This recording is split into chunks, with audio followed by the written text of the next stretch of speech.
Hello everybody and welcome to our last video in our teaching deck guide series where we're going to be talking about the Survivor class. Before we get into the class itself, Travis, what is the point of these videos and these decks? They're to give people who have a more extensive collection an easy way to help teach new players how to play the game and also to have them enjoy it. We want to highlight some of the important parts of the various classes, some of the themes that they have in common, um, while avoiding feel-bad mechanics like curse tokens, as well as gimmicks for investigators, like, for example, Patrice will not be the investigator for this deck. No! Yeah. Uh, and as well as Travis was saying too, this can also be a guide for you if you're watching as a new player and you want to know how you should focus your deck for this class. We have a lot of content where we dive into this for new players, but this one is it's focused more on teaching. But this deck can still help you with the class and kind of understanding how you should approach the deck. So, key points of the Survivor class. Failing isn't always bad. This is something that is kind of hard for new players to get, that it's okay to fail. And luckily, they released an investigator, Stella Clark, that is really good at showcasing this idea to players. While the deck coming up isn't a Stella deck, it is a very good choice because she's just good at teaching them this part of the Survivor class. The next part of the Survivor class is probably what makes the class the hardest to play for new players, which is you'll likely need to use all of your stats. We just finished recording the Rogue video, and Travis at the end said, very true. Guardians, they punch with their fists. Seekers investigate with their book. Mystics use their brain to do everything, and rogues have high foot. So that's kind of like where they're going to be taking advantage of those stats. But in Survivor, you don't get that luxury. You need to kind of just survive. Like, it is a very apt name for the class, and they kind of just are like they're scrappy and they're going to have to just make do with what they have in the situation. Next thing here is cards are an important resource, which sounds obvious. Duh, cards are an important resource. But Survivor class can use cards in different ways than the other classes can, as we're about to see with the investigator that we have here. It's just cards are more than what is printed on the card. This means that you can play them as events, or assets. You can play them as skills, and you can also use them for other things as well. And then the last key point here is pretty important to the Survivor class too. Assets are necessary to play the game. Skills and events are just as important. And you're going to see this especially when we get to this deck, which I'm going to throw to Travis here for why he chose this investigator. You can see that we have 7 assets in the deck, and the rest are events and skills. So Travis, why Ashcan Pete? Okay, so when I made these decks, there's a pretty close tie between Ashcan Pete and actually Rita was the other one I was considering. I decided against Rita at the end of the day because I felt her foot stuff was too similar to the rogue class. Though I was a little bit concerned, Ashcan Pete does have like a little bit of complexity associated with him, but yeah. So Ashcan Pete can do kind of everything. It's a little bit weird because he does it through Duke, but once you explain the mechanics of it to the new player, they should be able to understand it pretty well. He's a nice, easy card pool.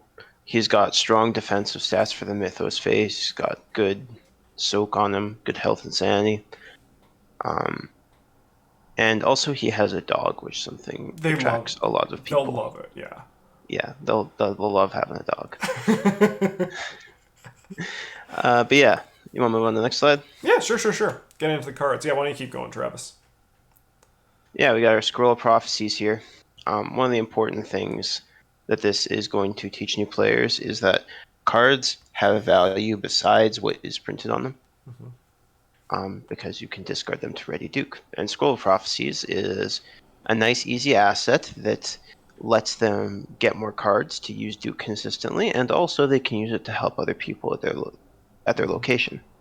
Helping other people, as always, is something we want to encourage because it makes new players feel good. We have our Rabbit's Foot here for our accessory slot, which is after you fail a skill test, get to draw a card. Again, drawing the cards is important. And Madame Lebranche, which is one of the few Survivor level 0 economy cards. Not that we need all that many, but she can provide some soak, so hopefully the player doesn't have to kill off Duke, and also can give them another card in a pinch. Yeah, and I think too, what's nice about Madame LeBranche is that even if her text box was blank, she's still just fine as 2 for a 2/2. So, and that's what I imagine a lot of new players will end up using her as. But if they start to connect that they can take advantage of her ability like that, it can be a really good discovery moment for them as well. Fieldwork. This card is just really good with Duke. Like it's when you're investigating with Duke, you're only going to have 4, which isn't like a fantastic number. But it allows the players to take advantage of Duke for both attacking and definitely the investigating. Like it synergizes perfectly with Duke's investigate ability. But this can also be used to take advantage of moving into a location and then biting an enemy with Duke as well. Because Duke can bite very strong. So Field works really nice for that. Look what I found here is it teaches the player, hey, failing is okay. And you also could, for example, don't show them the deck and be like, on 2 shroud locations with look what I found, you can do this. Isn't that so cool? Instead, let them play look what I found. And then after a certain point being like, hey, did you know that if you use this on a 2 shroud location, you'll always get it if you fail? And they'll be like, whoa. So let them play with it for a bit and then tell them about the crazy things they can do. This is kind of like the structure for when you're teaching new players of how you should approach it. Let them discover for a bit and then give them the guidance on the cool things that can come out of it. And then we got a Glimmer of Hope, which is just fantastic in Ashcan Pete. It's a great card. I love Glimmer of Hope. What it also does is it gives the player a little bit of another discovery moment where they might look at this card and be like, why the heck do I want this? And then as they, at a certain point, you can be like, there's a Glimmer of Hope in your discard pile. You can play it and bring them back to your hand, which means a bunch of ultimately nearly free Duke activations. It's a really good card in this deck, and I think it also provides a good kind of through line for them to figure out why this card is here. Mm-hmm. What about these ones, Travis? We got Cunning Distraction, which is nice in that it is kind of a niche card in that it costs 5 resources, even though it has a very powerful effect. But they can always just throw it away to Duke. Mm-hmm. Or commit for 2 brain symbols, push in Ashcan up to 6, which is really nice for the Mythos phase. Mm-hmm. It's got funny art too. Yes. Yeah. We got Live and Learn. This is also found in the Stella Clark deck, so you should probably have access to this card. Again, it plays into that sort of failing thing.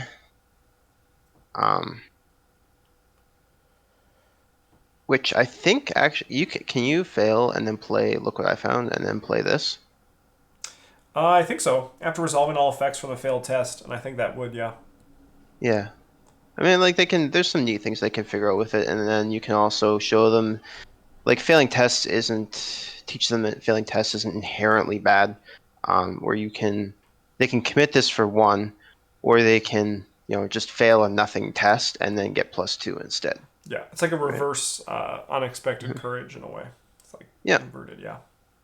And Lucky is Lucky. It's one of the best. It's like new players love to play this card. Experienced players love to play this card. It feels great, man. Yeah, the game's like, I'd like you to fail. You go, no. The designers probably love to play this card. This card is it's the card that brings everyone together. Yeah, it's simple, it's elegant, and it feels good to play. Yeah. We have a bunch of skills coming up here for the last little bit, so these are pretty easy. Inspiring Presence allows them to ready Duke and also heal Duke, which they're going to love doing. They're going to just love. They're like, my good boy, pat him on the head. Mm-hmm. We have Manual Dex and Overpower. All of the skills are relevant in this deck, and I think actually we even continue in, and there's no Guts, but there is kind of a Guts in the form of Cunning Distraction in the deck. But there is Manual Dex, Overpower, and Perception to help boost up all the skills you will be using. This also showcases, again, to new players that in this deck, you're going to kind of be doing everything with your skills. There's also the Unexpected Courage, which is also just a skill for all your skills. The last notable one here is Resourceful. This will allow them to grab cards back, and especially once they I can't comment on this, but I imagine Travis could confirm is that once they learn how good Lucky is and how much they like it, they're going to be like, I need more of that shit right in my veins. Yeah. And this resourceful is going to help me do that. Yeah. Yeah. So yeah, it's a pretty simple deck. Like, this is like actually what I really like. What Travis you were saying about how Ashcan Pete is a little bit more complicated. I think he makes up for it by having a much simpler deck because his deck is basically just Duke. Like this is something that we know about Ashcan. His power lives in him and his Investigator card. So like the deck itself is actually relatively simple.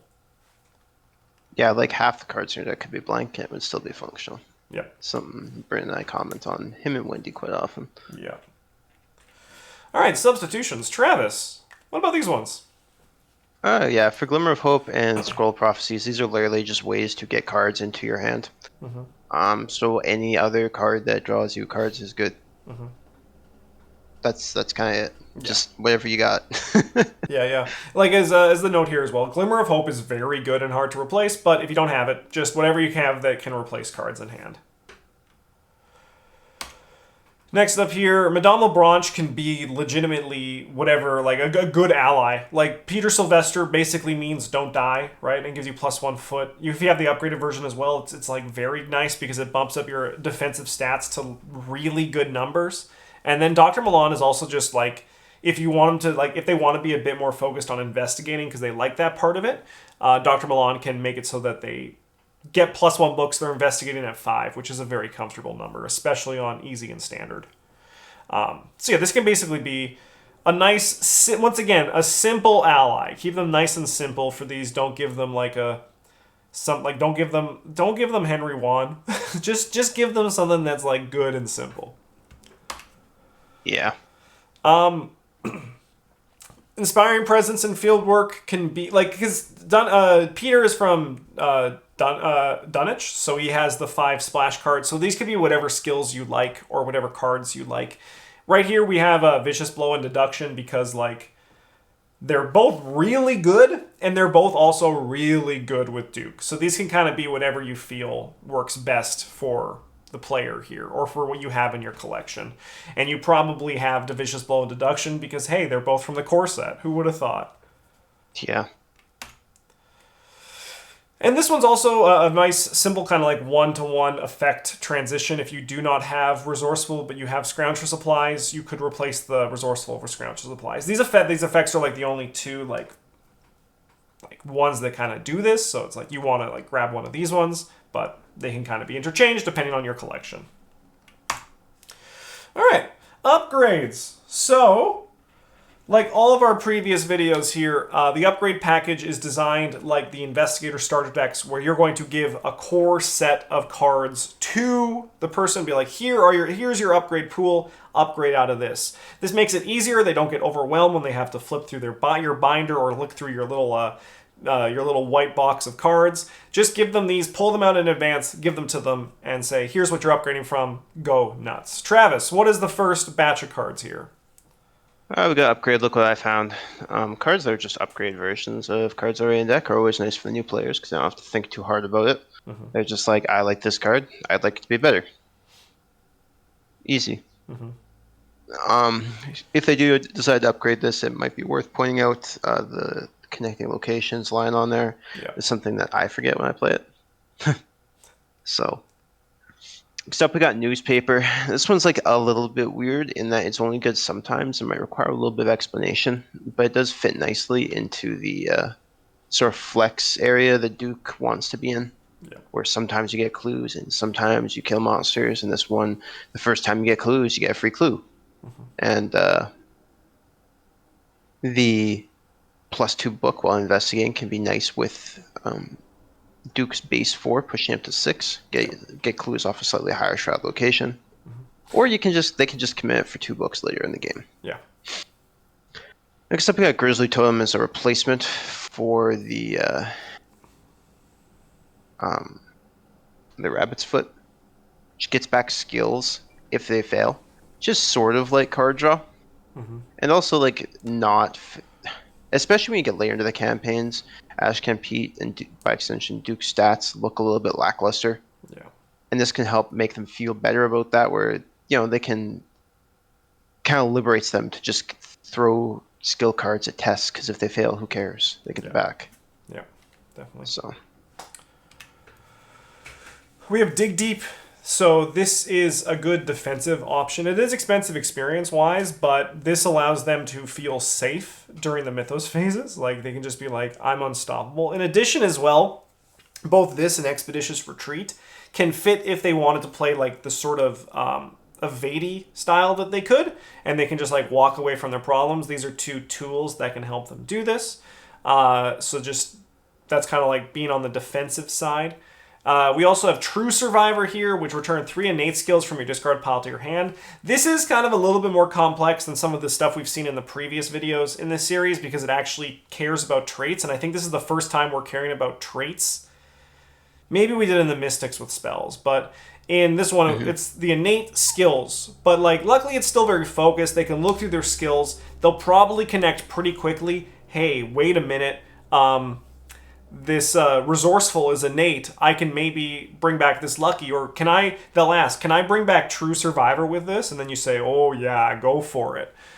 So there's a little bit there. It's a little bit more complicated, but I think with the upgrade pool, because they choose what the upgrades are, you can give them these cards to see if they interest them. Otherwise, they might just stick with stuff like the Look What I Found, or this Black Cat. What's so exciting about the Black Cat, Travis? the Black Cat. Well, first of all, it's a cat, and people, if they aren't a dog person, they're probably a cat person. So, also, this cat lets you never die, which is, a core part of Survivor. Yes. Actually. Yeah.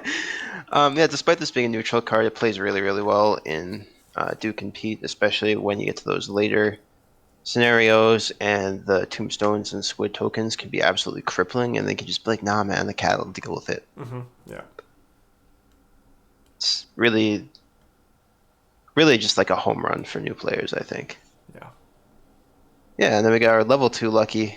We got this one here instead of the level 3 lucky, because level 3 lucky is like really, really good, but also requires them kind of to hit. One of the strongest thing the level 3 lucky does is it lets you make other players not fail tests.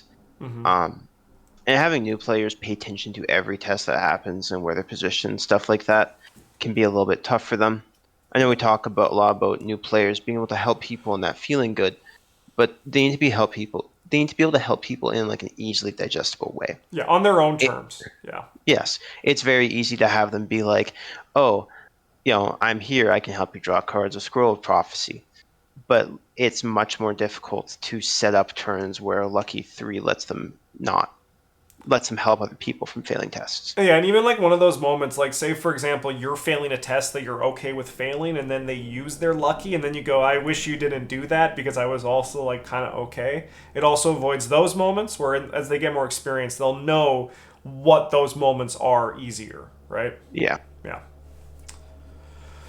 All right, notable investigators.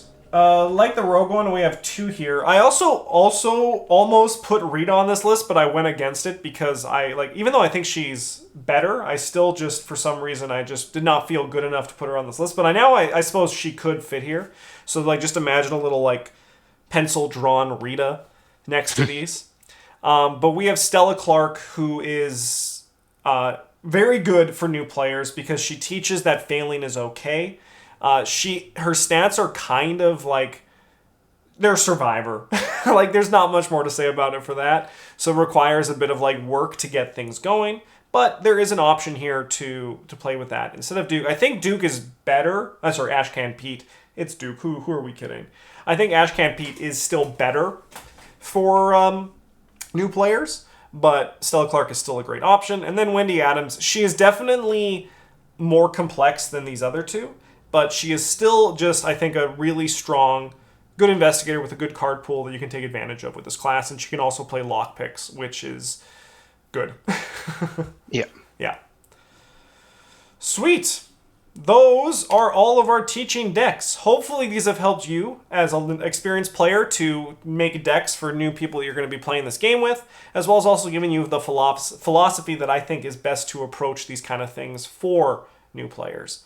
If you have any questions or if you want to see other videos like this in the future, let us know in the comments and we will check them out. Thank you, Travis, so much for making these 5 decks. This has been a great series and I had a good time recording it. That's always a good sign when it's fun to record. Yeah. Yeah. So have a good one, everybody. Thanks for watching. And as always, GG's.